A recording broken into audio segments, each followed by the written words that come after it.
Hey guys, Britt here from WBTreece Consultants, talking with both our clients and the inspectors that we train about how we walk a commercial site. So there's two ways we teach how to walk a commercial site. One is the actual process, and the other is going to be an overview of the components, and they're both worth memorizing.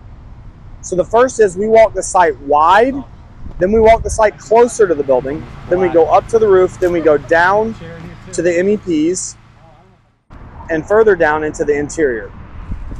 That's the walking order that we do. The second way we teach it is the component order. So in a broad sense, the components are exterior. That would be site, envelope, and roof. Then they are the top or just underneath the roof, often in a commercial building. Those are the MEPs, the HVAC systems, the electrical, the plumbing. And then you have some fire safety up there as well. Then you have the interiors that include fire safety, your interior finishes, your commercial kitchen, and your accessibility, or at least a lot of your accessibility. Those are the two ways we teach how to walk the site, and they both function in the same order: the wide walk, the close walk, up, middle, interior.